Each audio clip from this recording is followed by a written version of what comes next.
powerful. They know that I'm smart. They know that, right? And that's a kind of script. That's a kind of affirmation where it's about reorienting the problem to recognize your power in surmounting it.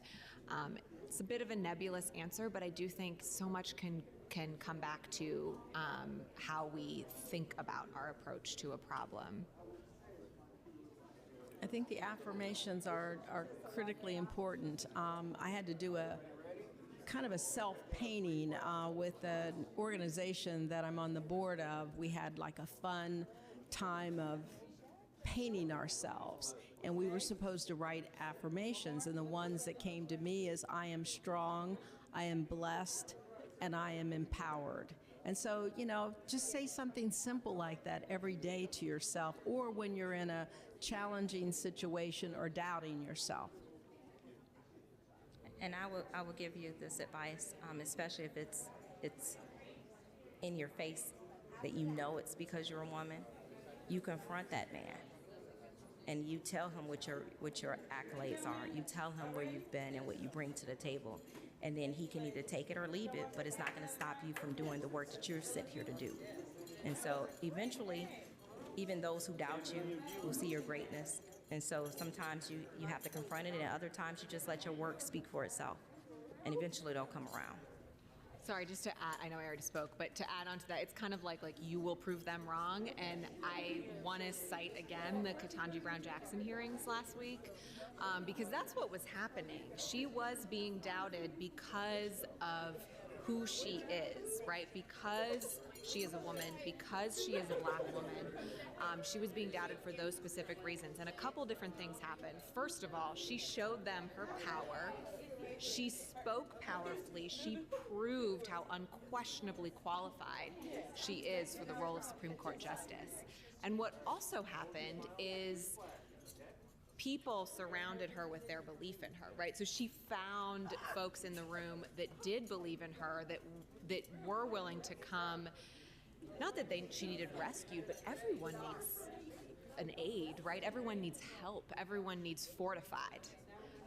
And obviously Senator Cory Booker's speech will go down in history, I think, as one of really meeting someone where she needs you at that moment, where she needs fortified. So again, her hearings are on my mind and hold so many lessons, I think, for each of us in our own little daily lives. I think that everything that they've said, maybe a little twist, and it kind of, Dr. Dixon's earlier comments made me think of this. I think we've kind of painted this as a male-female thing, but I'll tell you, sometimes the biggest challenges I've had in my career have been other women. And in particular, women who may be of a different generation than I am. And maybe, had to come through things in a little bit of a different way than I did. And it goes back to Dr. Dixon's point, and we're not lost here, we're at an all-girls school, right? It is tough out there for girls, and the last thing we need is for another girl to not have our backs, right? And so, in those situations, I almost find that a little bit harder to deal with, because I'm like, wait a minute, should we be helping each other out? But, then, trying to just come back, and for me, it's about trying to understand them, understand their story, understand why they have this perspective, and then try to approach it differently. And then, in the end, just prove them wrong. But, it isn't always a male-female thing. Sometimes it can be a girl-on-girl issue.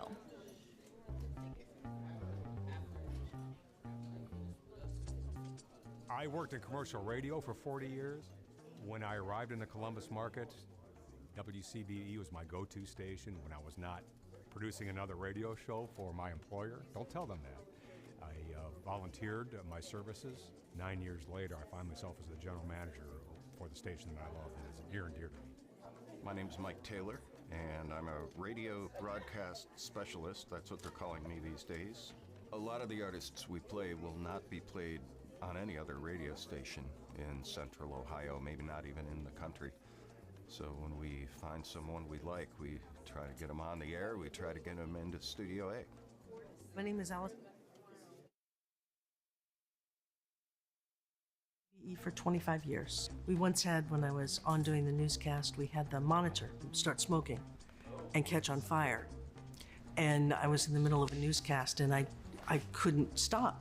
And so I had to wait until I had a sound bite and run to the door and shout out, "The studio's on fire!" and then run back in to finish that story and then go into the next one. So I'm pretty good about ignoring distractions. My name is Maggie Brennan. I've been with WCBE since my internship since 1993. We'll be excited to have more kids involved and more programming with that, whether they're going to be hosting some of the shows or behind the scenes or even some of the bands playing live in Studio A. It's a nice, wholesome place where you can see how the radio gets made.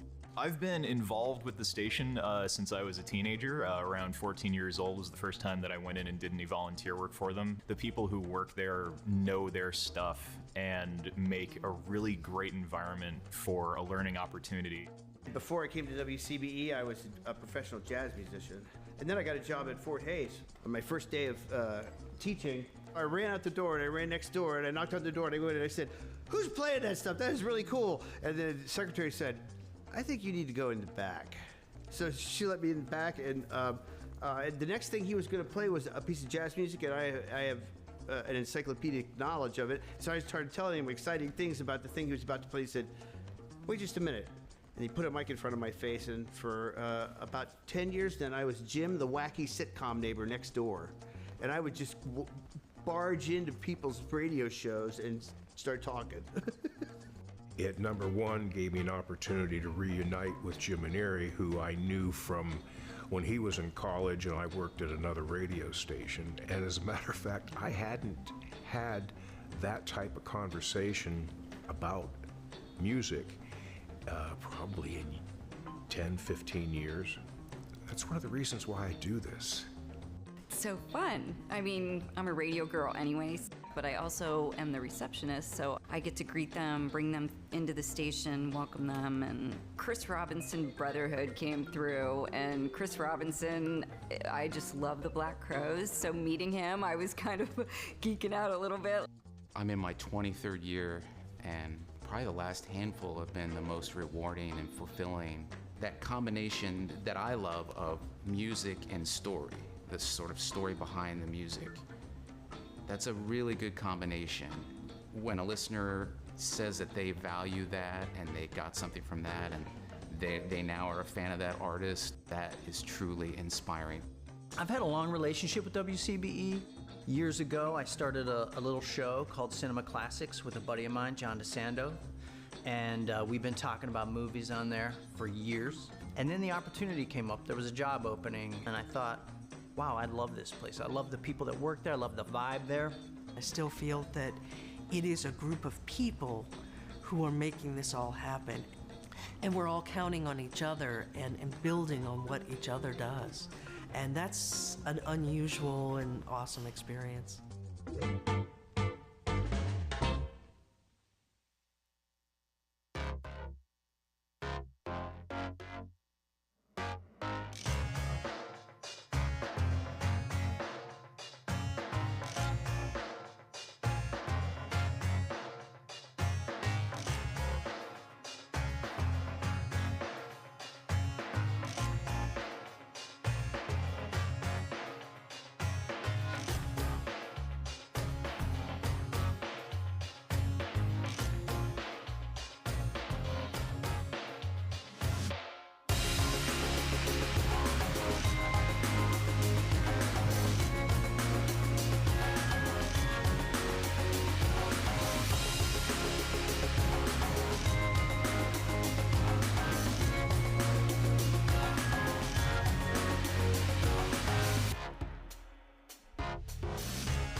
And another Jeep.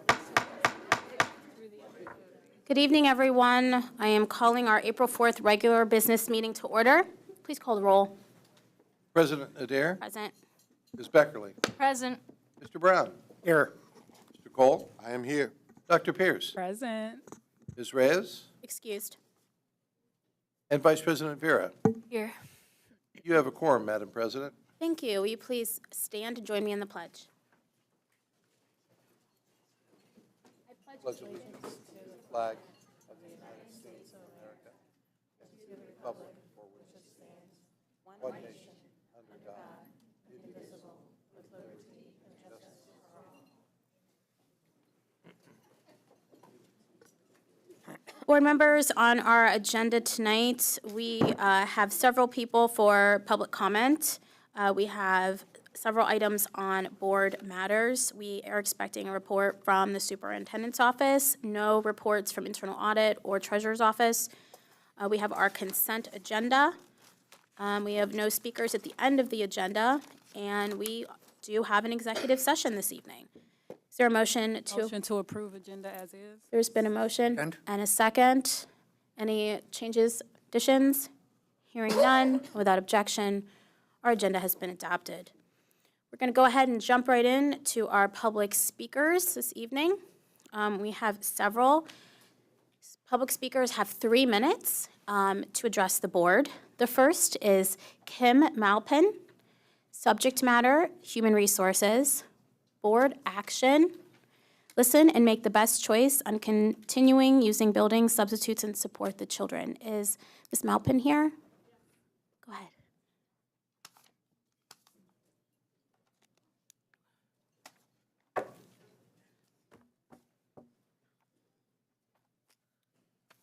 Good evening, board members. My name is Kim Maupin. I'm a building substitute at Southwood Elementary. I began in 2019 after I retired from being a teacher in Columbus City Schools. I was a teacher for 32 years, and what I'm finding out is I'm still a teacher. I returned to the job I love as a sub because I'm a dedicated teacher of CCS students.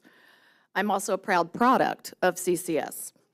I dedicated my life to our students, and now I want to continue that dedication as a building sub. There's nowhere else I'd rather be.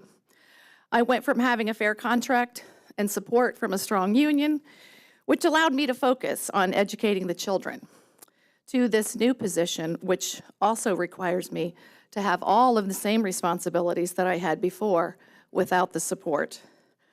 Long-term class coverage, lesson planning, grading, conferencing with parents, working hard to serve students who struggle with learning and behavior issues. I am full-time every day, front line, without support or recourse. Some of us here tonight are new to the profession and may intend to make this position a career. And some of us are experienced, retired teachers who are back to serve CCS students. Our hope is that we are considered a valuable resource, allowing us to provide the best education we can for our students. We look forward to the Columbus City School Board voluntarily recognizing us as a part of the Columbus Education Association and working towards a mutually beneficial working agreement. Thank you.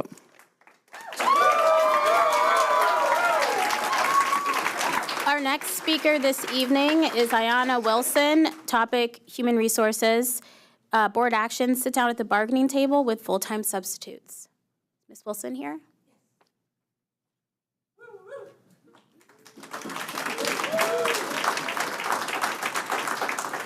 Good evening. My name is Ayanna Wilson, and I am the building sub at Hubbard Elementary School. I've been a building sub for 6 years now, 4 at my current school. We are here tonight to formally request recognition of our union as part of the Columbus Education Association. Earlier this afternoon, we submitted our request for representation cards to the State Employment Relations Board, signed by a supermajority. I became a building sub for some of the obvious reasons. I love kids. I'm invested in creating safe spaces for children to learn and explore their world and themselves. And I liked the idea of being available and accessible to all the kiddos in my building, not just one class at a time. Instead, what I received was a very real lack of communication with subservices, where answers to important questions often go ignored and support is not provided when issues occur. I experienced no access to compensation during winter break and attempts to shortchange building subs for performing full-time duties during the summer. And only this year, the exclusion from summer school altogether without any explanation. I also abhor the general sense that building subs are glorified assistants rather than the full-time teachers we are often called upon to be. When I took on the responsibility of being a full-time 5-day building sub, I expected this dedicated and knowledgeable support system to be behind me. I expected open lines of communication with subservices. I expected fair pay for the work I do. And I expected access to basic benefits afforded every other frontline worker with Columbus City Schools. So, to that end, we are here to demand a seat at the table where our voices can finally be heard. We have been without a voice for too long. We have the right to have a voice, to have access, and the support other frontline workers already have every single day. As you may know, safety and security was voluntarily recognized as part of the CSEA union after submission of a majority vote last year. We expect that the school board will honor that same standard by voluntarily recognizing and sitting down at the bargaining table with your full-time building subs. Building subs united, and in solidarity we stand.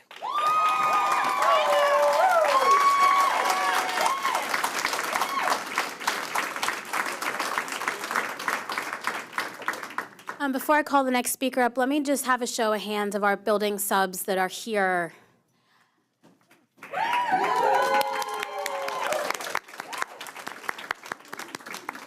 The board wants to thank you for your service. You are essential members of the team, and we look forward to beginning this process with you. We just learned of this today, as you stated, by formal letter. We do fully anticipate using the same process we use with safety and security. We appreciate you and the work that you contribute each day to our children. Now I will call up President John Coniglio of CEA.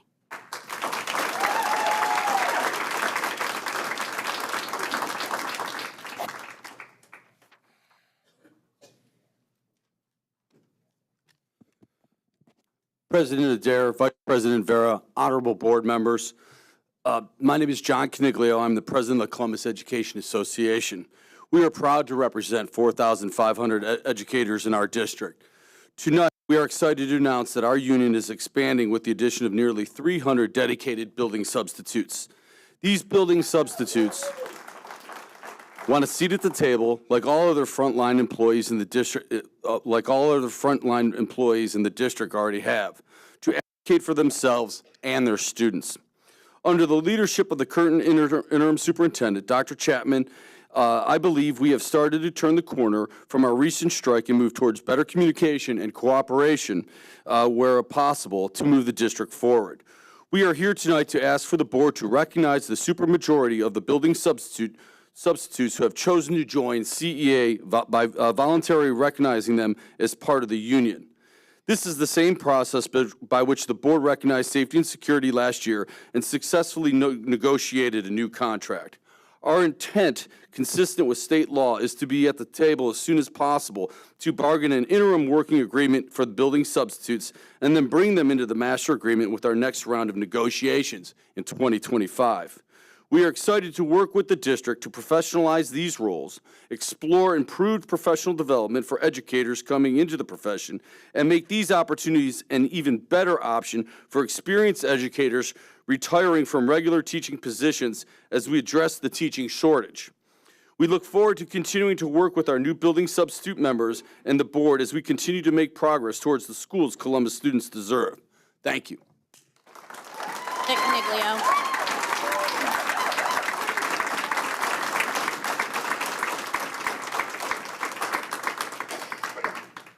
Our next speaker is President Nana Watson. Topic, monies allocated to law firm, board action, give a breakdown of the $250,000 that they are, $250,000, sorry, that they are paying to the law firm. President Watson. Yep. Good evening, Board Chair Adair, members of the board, and Interim Superintendent Chapman. Last time was not my friend when I spoke, so I'm going to begin where I left off. 2 items of concern. A review of the board policy regarding public comment at board meetings states, number G, all statements shall be directed to the board. No person may address or question board members individually. With this being the case, in a perfect democratic world, shouldn't a board president respond to the community out loud? As board members Cole and Brown were on the governing committee who voted on this, clearly, do you believe the community has the right to ask your questions? Do you all think that?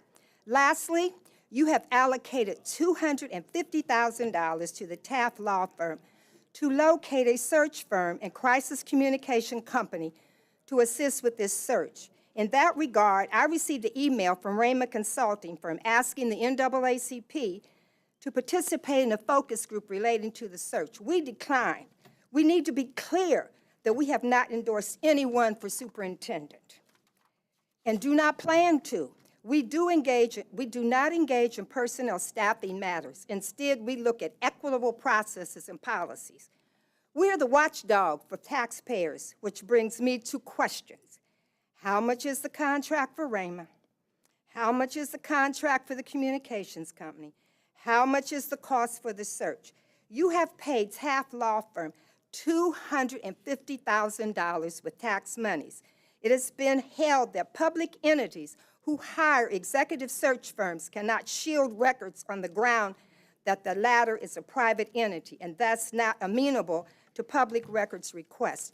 I encourage you to read the 1996 Ohio Supreme Court case of Plain Dealer versus City of Cleveland. Secondly, I encourage you to read page 3 of the Ohio Attorney General's manual entitled Ohio Sunshine Laws 2023. Specifically, please see section 3 entitled Quasi-Agency. A private entity, if not a public office, can be personally responsible for public records, at which speaks to the legitimacy of my request.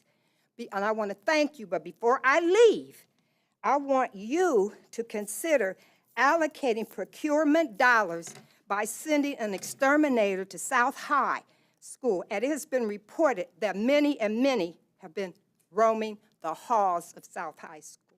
Thank you so much. Thank you, President Watson. Our next speaker is Alice Rathburn.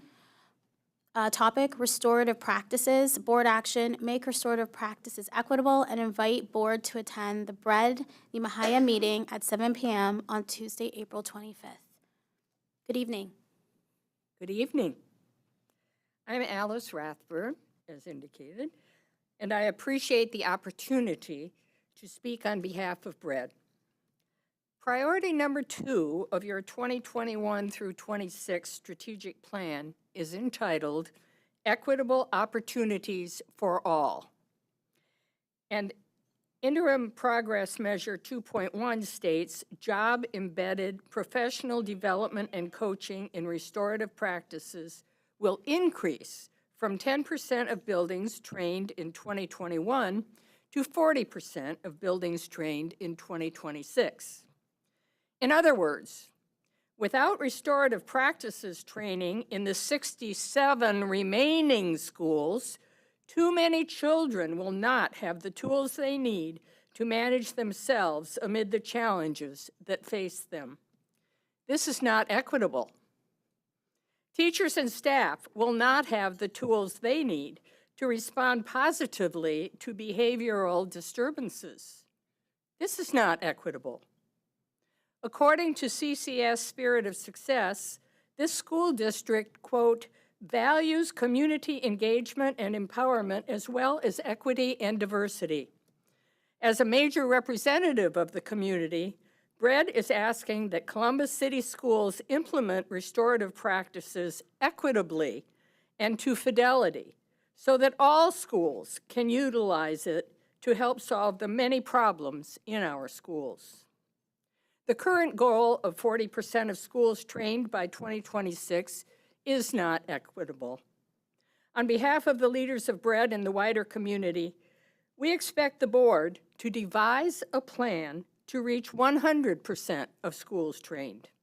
We suggest starting by prioritizing restorative practices in both the new superintendent search and future budgeting decisions. We are pleased that Interim Superintendent Chapman, Dr. Blue, President Adair, and Vice President Vera have confirmed their attendance to Bread's Nehemiah Action on Tuesday, April 25th. We invite the other board members to demonstrate their commitment to the community by joining us too. It will be an opportunity to show that you are serious about your commitment to equity in the schools. President Adair, we have been requesting a meeting with you prior to April 25th to review the questions that could be asked on stage that night. Bread staff will continue to follow up on a date and time that work for you. For our members here today, President Adair, can we count on you to be at the Nehemiah Action on Tuesday, April 25th to speak on behalf of the board? I am confirmed. Thank you, and thank you all. Thank you so much. President Adair, Yes. just for the community, could you explain what restorative justice is, just for our community members that may be listening and may not know? Actually, can I have the superintendent do that in her report? That would be a nice opportunity to further elaborate and still be compliant with our rules. So I'll ask her to adjust her report and add that in. Our next speaker is a virtual. So we have Board Liaison Nichols on the phone. It is Shanice Glover to talk about transportation issues, board action required, think collaboratively about ways to solve transportation issues. President Adair, the speaker's online. Thank you, Ms. Glover. You have 3 minutes to address the board. Oh, okay. Okay, so sorry, this has been a rush. Hello, my name is Shanice Glover. I'm a mother of 3, one of which has autism and is nonverbal, and we attend Southwood Elementary, which I love personally and would make our forever school if we could, but reality. I am not here expecting a full solution today, but I would like to address some points of concern in my personal situations. Now, I do not work in transportational systems, but I do know that customer care or how to speak with others or, just communication skills to do with our children should definitely be on the list of things to know as a worker with our children and the parents and their parents anywhere. I have had the rudest responses to my concerns that I can't even believe that my concerns are being taken seriously, such as, well, we all have kids and are going through the same things. Well, ma'am, do you work within the transportation? Well, you don't know how difficult it is right now. You look like you have an attitude, so I don't think I can help you. These are all just examples. I know it is a lot going on and things are crazy now, but to assume that a parent isn't already upset for having to come in about an issue just to be made to feel unheard is kind of mind-blowing. This has been happening for years. This is just the most recent issues that I've had. I came in to speak on the bus route and how it rarely stops where it's supposed to due to my son having special needs, which is our front door. And the main response is that they are just following the clipboard sheet. This is mainly the sub drivers. That is the issue. And the main issue that I see is that the bus, I can't see the bus number when it comes any other way. It has stopped at the stop sign across the street. The number can't be seen when it's facing forward. It's facing towards me. And there's many buses that stop around our house all morning, really all day. Let's see. I'm so sorry. I'm reading. And the opposite way. I've had to run out in the rain and get clogged just to make sure that this is our bus because I have to go straight to work after they leave. And as you can imagine, leaves me late for work often.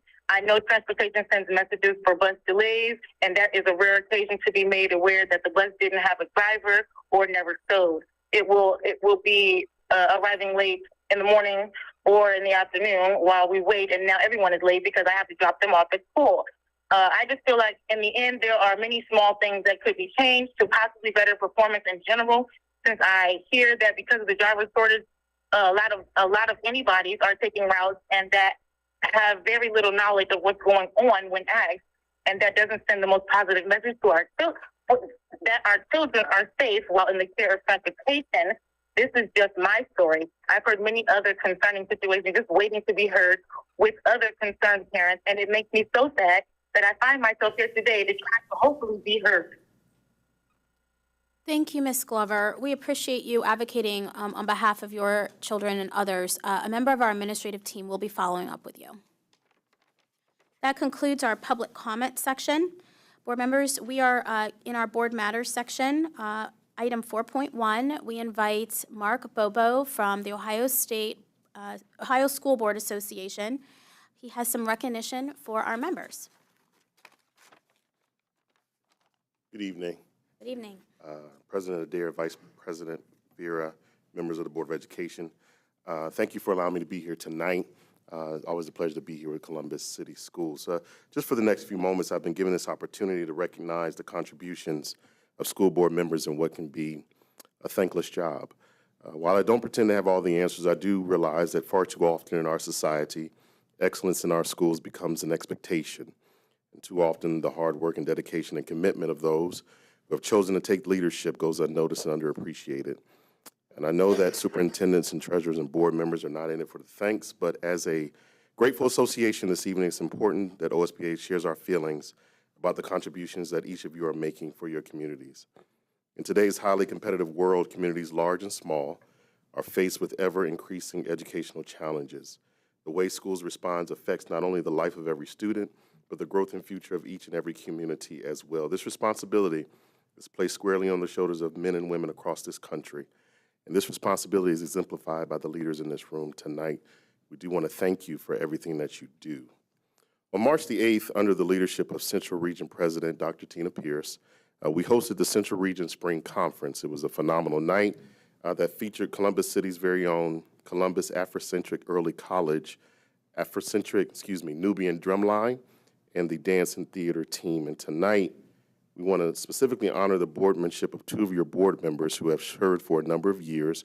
Tonight, I'm excited to honor Mr. Michael Cole for his 10 years of board service, and in her absence, board member Ramona Reyes for 15 years of service. Let's give them a round of applause.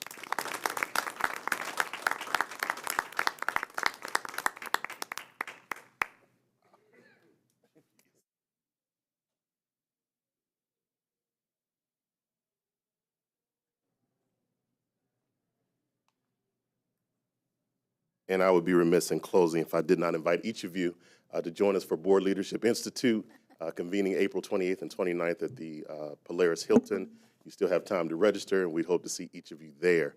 And most importantly, if there are any students watching on Facebook, I welcome them to apply for the Leo Lucas Scholarship. That window has been extended to April the 24th. It's a $500 scholarship that could be helpful to you.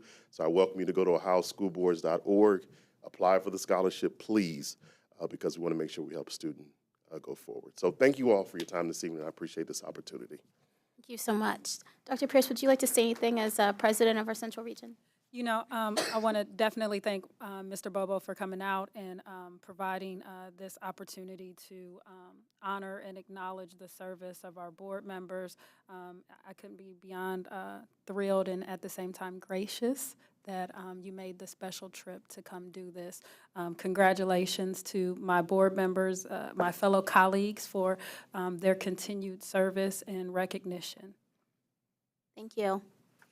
All right, we're going to go ahead and move into item 4.2, which is a resolution to recognize the 2022-2023 Columbus Afrocentric Early College Girls Basketball Team on their Division III State Championship.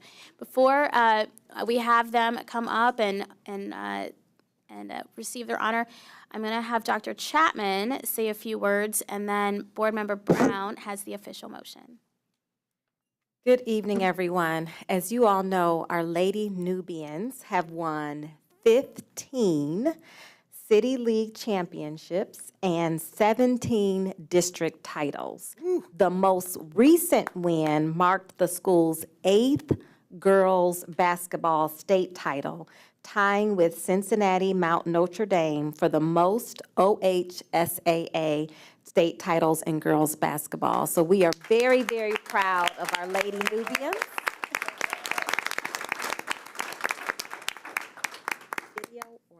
Video resolution? The video. And now we're going to tee up a video to acknowledge our Lady Nubian basketball team.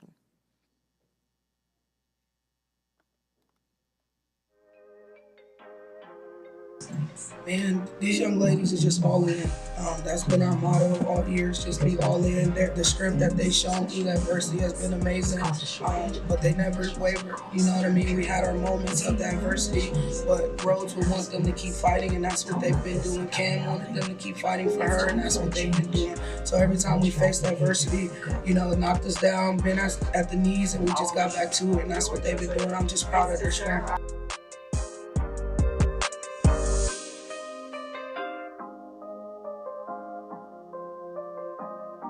Ball pressure is everything for us. We're a fast tempo team, so we just like to get the first 3 stops, set the tone. We want to set the tone, and our defense is always a tone setter for us.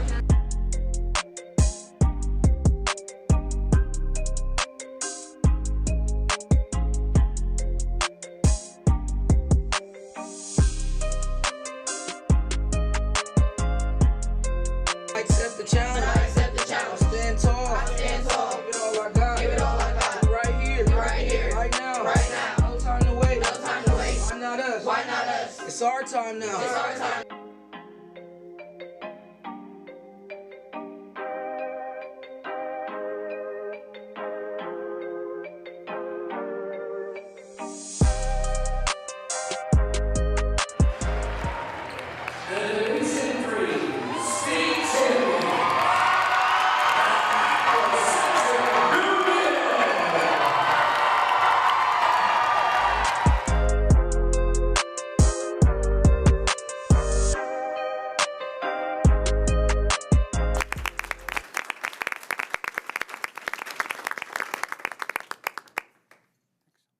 Lady Nubians, would you come up to the podium so that we can present you with the resolution?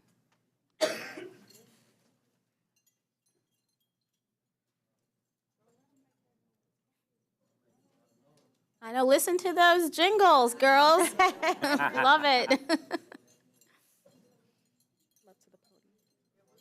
Right there, right there, right there. Congratulations, Lady Nubians. I move that we, as a school board, adopt the resolution to recognize the 2022-23 Columbus Afrocentric Early College Girls Basketball Team on their Division III state championship.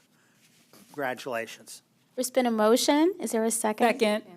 Please call the roll. President Adair? Yes. Ms. Beckerly? Yes. Mr. Brown? Yes. Mr. Cole? Oh, yes. Dr. Pierce? Yes. Vice President Vera? Yes. Motion carried. Thank you. Board Member Brown, can you walk over and deliver that? And then I'm going to open up the floor to members of the board for some brief comments, and then I would like to offer it to the team for some brief comments. Board members?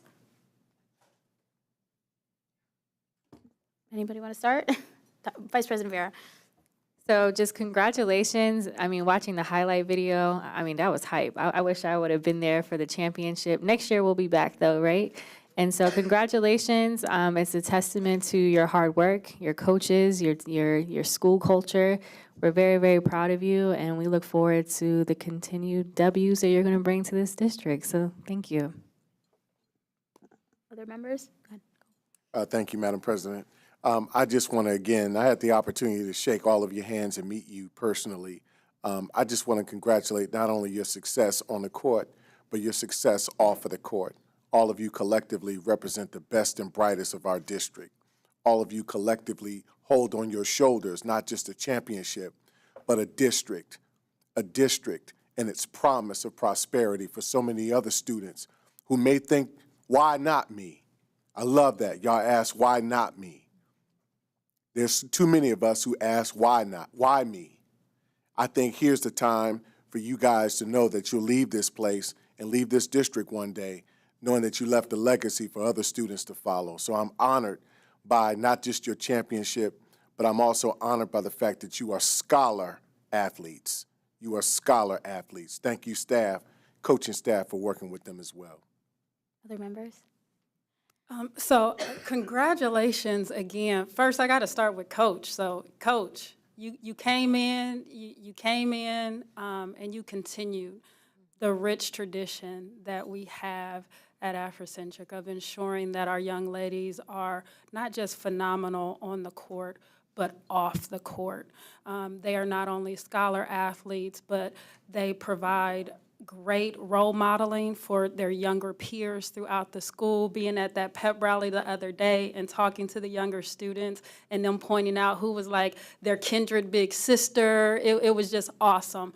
That you all show up even when you're not expected or invited to cheer on those younger peers in the district. So seeing you at the middle school basketball championship and cheering those girls on, my daughter took pure delight in the fact that a high school team came to see them play and talk to them after the game. That made such a huge difference. So Coach, to you for keeping that legacy going, even when you lost one of your colleagues this season, before you guys got to the championship, you played your heart out for him.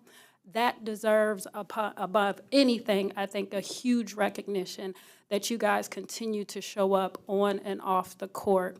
To the ladies, each time I pop up and surprise y'all, y'all have this just great energy. I'm surprised y'all so quiet right now. I know y'all want to smile and y'all can't wait to turn up and rock with it once y'all leave. But congratulations on this great achievement. May you continue to have success on and off the court as you continue life's journey. Congratulations, team. I echo everything that my fellow board members have said. One thing I would like to say to you is that we recognize the adversity that you face out there in the world, and we have your back, and we have your school's back, and we're going to do everything we can to make sure that you receive fair treatment when you are out there on and off the court as you represent our district. We are proud of the way that you handle yourselves. We know you handle it with respect, and you represent our district well. So congratulations on your accomplishment and being state champions. Yay. Coach, we'll go ahead and let you speak if you'd like, or one of your players.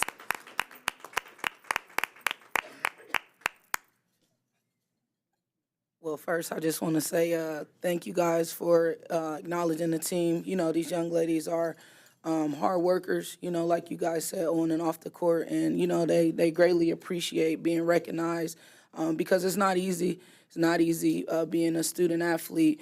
You know, their schedules are crazy, and they get up every day, start their days with 6 a.m. workouts and end it with a 6 p.m. practice in the midst of school and just regular teenage life, you know. So I'm just proud of them. Definitely, we feel Coach Rhodes' spirit, but what you said last was big for us. We feel it from you guys, just to support, you know, because it's not easy for us to go out here and face these teams who don't want to see us win, don't want to see us there in no way, shape, or form. So we're happy to see that you guys acknowledge how well we want to represent the district, and we definitely want to keep doing it. Just thank you. That's all. Hey, hi. Thank you. Thank you so much. All right, we're going to go ahead and move on to item 4.3, which is a resolution to recognize the 2022-2023 Columbus Afrocentric Early College Boys Basketball Team on their accomplishment during the 2022-2023 basketball season. Again, I'll turn it over to the superintendent, and I believe it's Board Member Cole that has this resolution. President Adair, I would like to certainly again congratulate the Afrocentric Nubians. They have also made great accomplishments this year. The Afrocentric Nubians made it to the Final Four, playing an excellent game that went into double overtime. And so we have a video clip that we'd like to share to acknowledge their accomplishments this season as well.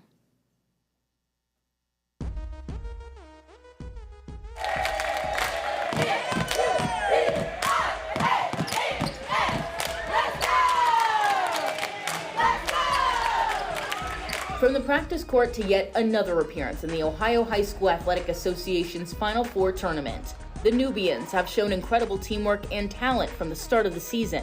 Impressive stats prove their determination, averaging 72.6 points a game while holding their opponents to an average of 50 points per game. Two-time Division III Player of the Year and University of Xavier commit Dalen Swain helped lead the team throughout the season.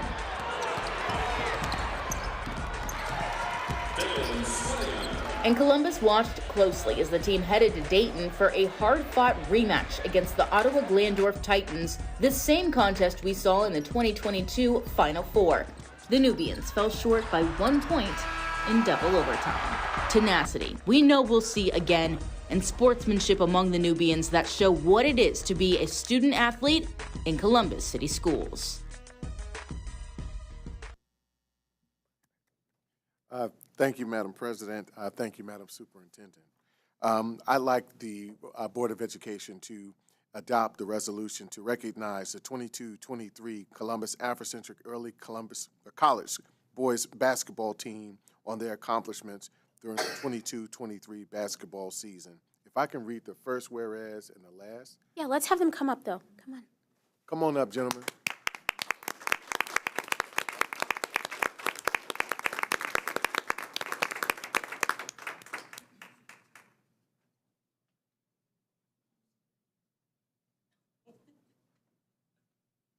All right. Whereas the Columbus Afrocentric Early College Boys Basketball Team, the team, achieved an incredible season and exhibited excellence on and off the court, and whereas the team finished the season with a record of 22-6, and whereas the team scored on average per game 72.6 points and only allowed an average of 50 points per game, let it be resolved that the Columbus Board of Education hereby recognizes the many acknowledgments of the Columbus Afrocentric Early College Boys Basketball Team over the course of the 22-23 season. It's been a motion. Is there a second? Second. Please call the roll. Ms. Beckerly? Yes. Brown? Yes. Mr. Cole? Yes, sir. Dr. Pierce? Yes. Vice President Vera? Yes. President Adair? Yes. That motion carried. Mr. Cole, will you please present the recognition to them? And while he's doing that, I'm again open the floor up to members of the board to make a few comments. I'm just beyond excited at all the talent that y'all have on that one campus. Want to echo many of the same remarks that I gave to our young ladies, for our young men as well. The resilience, the perseverance, your work ethic on and off the court is absolutely phenomenal. I know you guys will come back with a winning season next season. Again, I am wishing you nothing but may you get endless success as you all continue on your academic and athletic journeys. To the coaching staff, to all of our staff in the building, just hats off, kudos, thank you, thank you, thank you. I don't think we highlight enough how much talent is in our building over there, from the arts, be it visual, be it performance, so our music, as well as our drum line, our athletics. You all are really top scholars and athletes, and I commend everything that you're doing over there. Thank you for feeding positively into our students over there, and really impacting future generations. Thank you. Congratulations to all of you. Best wishes for success, both academically and athletically. Keep up the good work. Again, I had the wonderful pleasure of meeting you young men and knowing several of you up there already that represent excellence. Excellence for me is hard work, attention to detail, and consistent follow-through at stretch level in everything you do. One of my favorite poems is by Rudyard Kipling. It's called If, Brother Bates. It's called If. The last stanza is, if you can fill the unforgiving minute with 60 seconds worth distance run, yours is the earth and everything in it, and which is more, you'll be a man, my son. If, by Rudyard Kipling. Thank you, guys. Continue your success and your hard work. It'll pay off. And again, thank you. for being model to all of our students, for your hard work, dedication on and off the court. And just like I said to the girls, I know that the road out there, when you are out there playing at the state level, can be faced with adversity both on and off the court. And know that we have your back out there. We want to make sure that you are treated fairly in these competitions. And we just know that you are representing our district with respect and dedication. And there's no question of that. So congratulations on a great season, and we know that we are going to continue to celebrate the success of this program. Thank you. Coach, do you have any words, Coach? Thank you very much for having us here today and recognizing our team. First of all, I'd like to thank a few people that we haven't had a chance to thank formally. First, my athletic director, Leanna Coots. I'd like to thank her for the support that she's given us all year long, above and beyond. You know, when you're doing this type of work, when you get to that level and you're going late into the season, you know, everybody has to do a little bit extra. And so because of that, you know, I wanted to make sure that we got a chance to thank her. I also want to thank our administration at the school. Now it's Dr. Sherry Williams, Baba Warren, Dr. Stegall, our administrators over there at Afrocentric. Also wanted to thank Dr. Clarno. Dr. Clarno has been super supportive of our school and of athletics, just in Columbus City schools in general.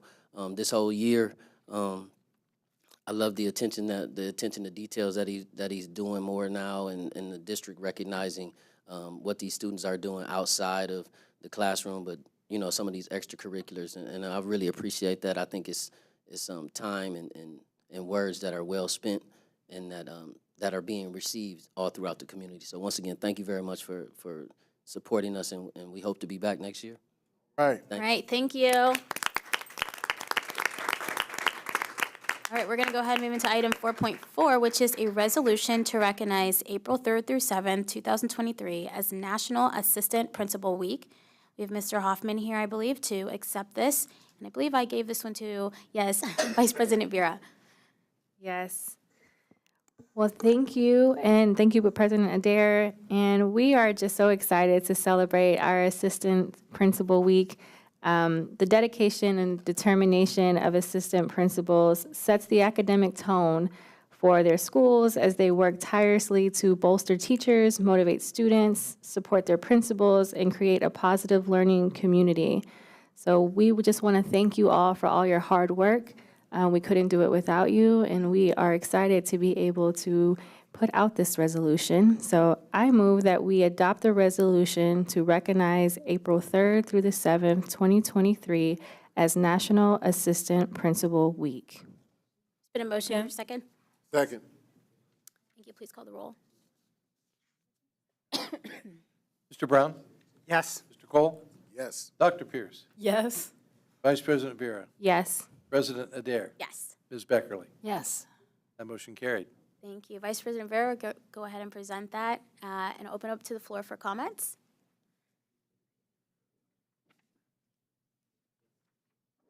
I will, go ahead, yeah.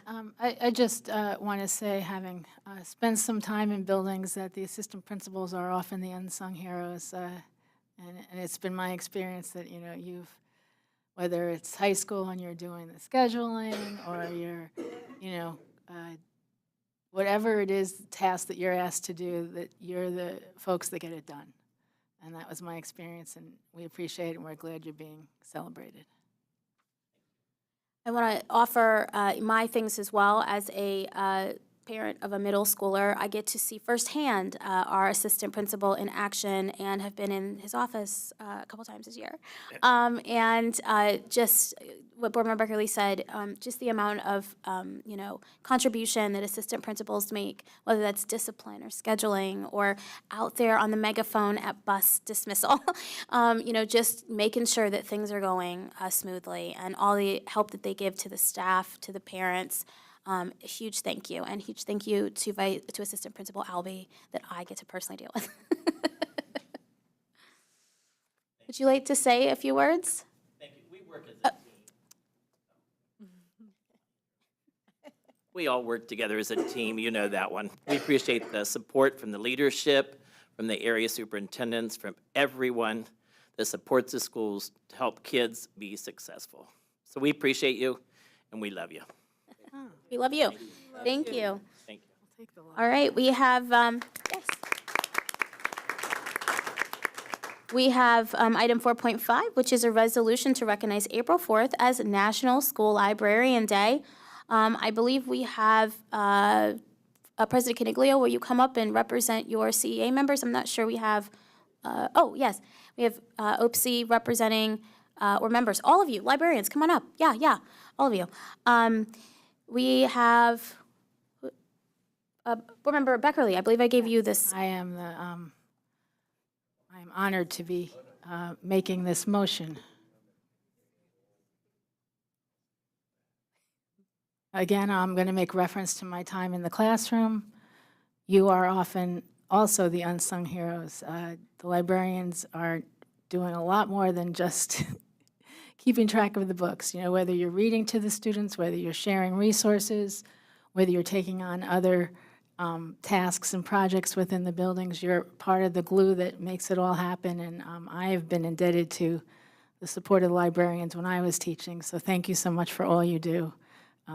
The love of reading, the love of books, all of those things that matter so much that you just naturally give to our children. So thank you. I move that we adopt the resolution to recognize April 4th, 2023 as National School Librarian Day. Second. A motion and a second. Please call the roll. Mr. Cole? Yes. Dr. Pierce? Yes. Vice President Vera? Yes. President Adair? Yes. Ms. Beckerly? Yes. And Mr. Brown? Yes. That motion carried. Thank you. And Board Member Beckerly will present the certificate, and I'll open it to the floor for members to make a few comments. Anyone want to start? You guys are all shy today. Go ahead, Board Member Cole. I want to say thank you so very much for your contribution to a school district and a school building in terms of culture and climate, again, in terms of efforts towards literacy and improving that, creating accommodating environments for our young folks to actually come in and want to read and feel safe and comfortable doing that. I remember being a kid in elementary school, and I would hide away in a little corner, and it was just down a little slope. I would hide away in that corner on my little cushion seat that I took away from everybody else to read, you know, Where the Wild Things Are, or whatever that favorite book was that I had at that time. So I just thank you personally for what you provide for our children on a daily basis in our school district. You are honored. You are appreciated. Member Brown. Thank you. I too want to congratulate you and recognize you.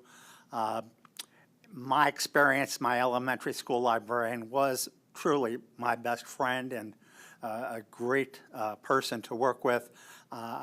Despite the resources in our library, I exhausted the library's resources, and my librarian really worked hard to get additional books and materials for me. That's important, and it was for me. Beyond that, you're on the front line of this culture war that we have, and I really appreciate your standing up for First Amendment, you're standing up for books, and you're standing up for all the good things that books can provide against these other forces. So thank you for that. All right. I'll invite any one of you or President Caniglio to say a few words. I would just like to echo everything that you folks have said, but, you know, it's amazing that the librarians, you know, not only do they have the teach literacy, they, you know, have book clubs, but, you know, and they check out books and they bring good books in. They really do look at to see what kind of books they're going to bring in for their students to make a reading meaningful. But, you know, I've never met a librarian that didn't go the extra mile when you needed something, whether it was like back in the day, if some technology was broken or whatever, they always had an LCD bulb ready for you, or they would plug something in, or you needed a cord that just disappeared.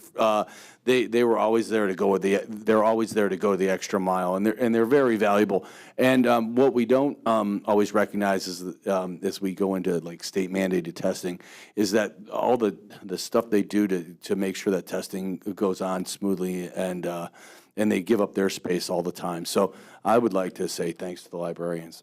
So thank you. Thank you, librarians.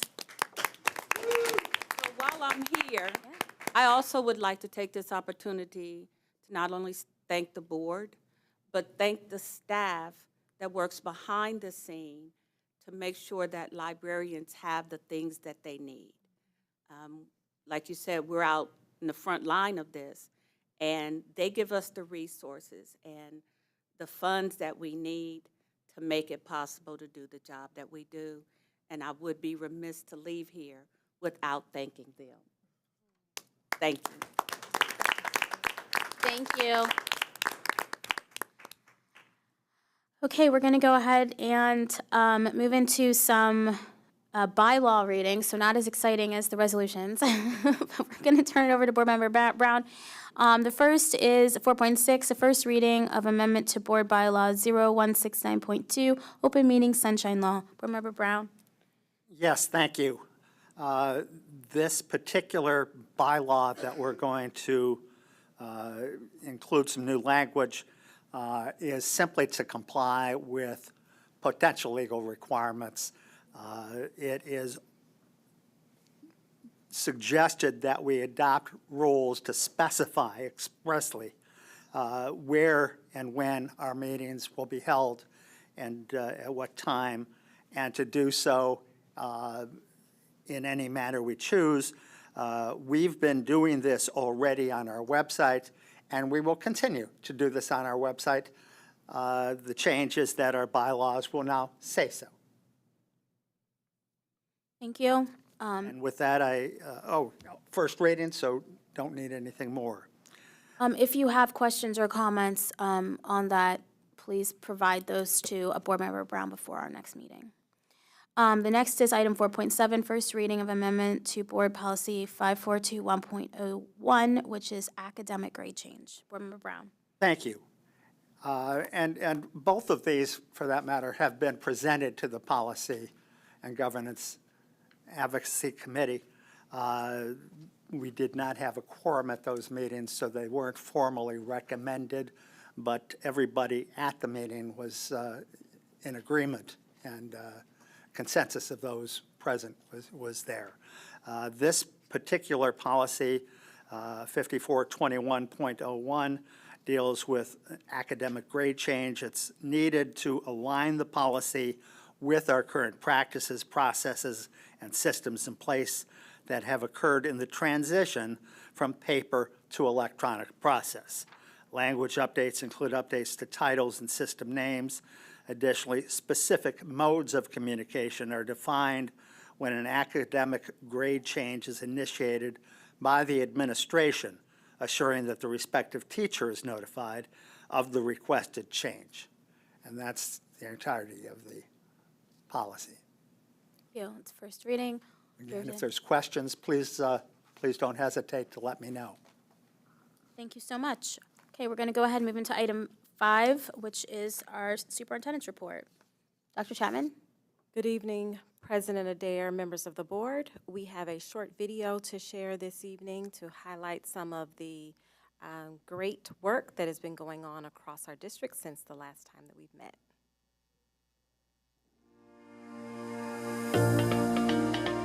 Hello, and welcome to this week's report from your interim superintendent.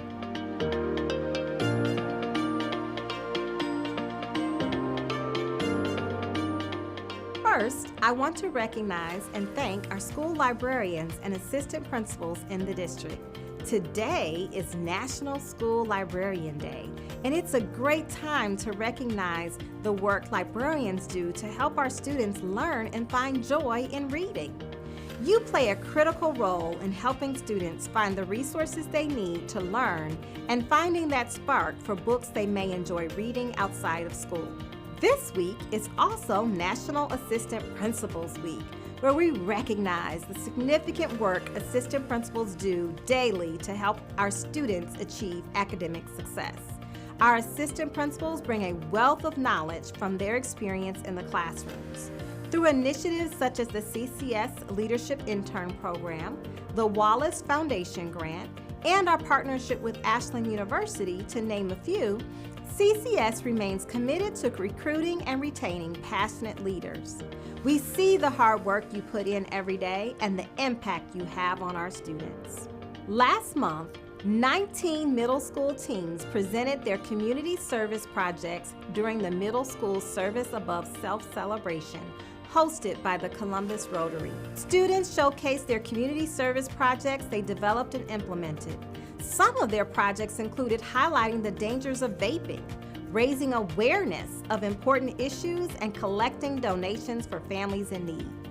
Thank you to Board Vice President Vera for joining me along with the Student Engagement Team and the Columbus Rotary for their amazing work.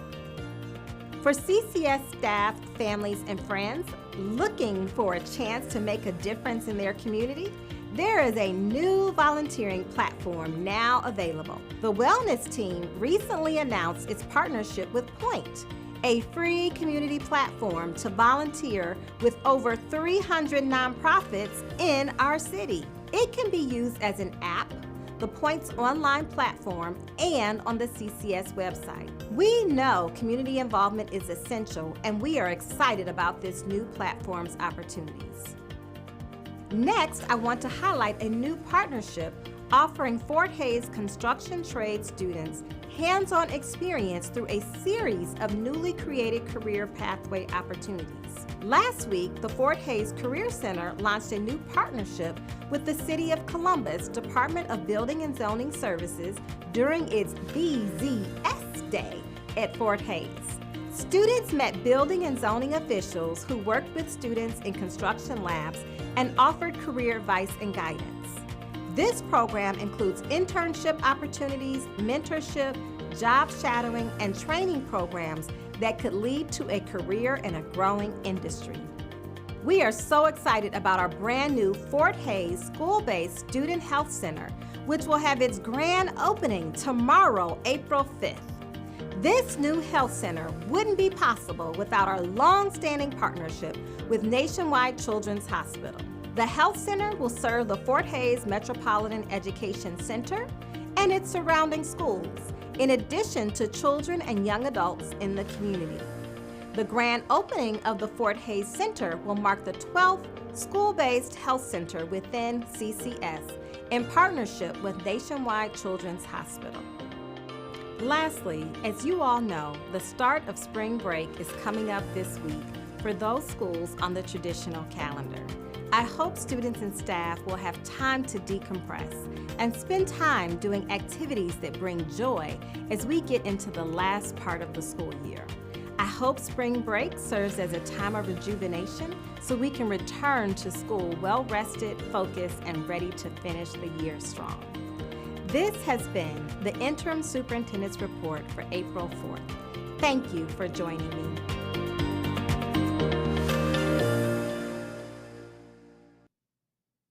President Adair, there was also a question earlier about restorative practices and what that means. Just for our audience, restorative practices is a way to focus on restoring the harm or disruption in behavior, conflict in a community. Those are practices that can be done with adults. Those are practices that can be done with students. Currently in our district, we have a student-led restorative practices initiative that we are piloting at a few of our high schools and middle schools. And so we recognize that restorative practices is a research-based approach to empowering our students, our community members, and family members to resolve conflict, address any harm that may be caused due to conflict, and we recognize that this is an effective strategy, and we are taking steps to provide the necessary training and professional development for our staff and our students. And we certainly welcome you to visit and see what the student-led restorative practices looks like in action, because our students are leading those restorative circles. I think the plan is to have the students train the board at some point. That would be awesome. I think so, yeah. Awesome. Thank you. This concludes the report. Thank you. Are there any questions? Board Member Cole? Thank you, Madam President. Madam Interim Superintendent, thank you for highlighting particularly the BCS piece. As you very wonderfully stated, this is not only an opportunity for youngsters to CTE students or those interested to get the internship hours at 20 hours a week, and I think it's like $20 an hour, a little more than that. But this can also introduce them and open the door to, without a college degree, sans a college degree for my folks who speak different languages.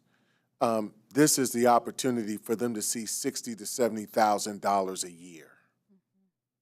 $60,000 to $70,000 a year earning potential for working folks who don't have a college degree.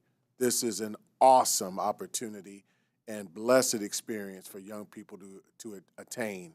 So please, as much as we can, alert folks about this opportunity. Please, let's see if we can leverage every modality to be able to do that. Absolutely. Thank you. Thank you. Other questions? All right, thank you, Dr. Chapman. I'm going to jump down to item 7 and say hello to our treasurer. Good evening. Good evening. I do not have an official report this evening. I do have a reminder that our Finance and Appropriations Committee, FAC, will not meet on the 12th, which would be our typical date, because that's right in the middle of spring break. And some of us will be away doing what Dr. Chapman suggested, whatever that was, but I'll be doing it. But we are going to meet on the next Wednesday, April 19th, in this room at 4 p.m. The highlight of that meeting will be a kind of a tag team presentation on our May update to the 5-year forecast.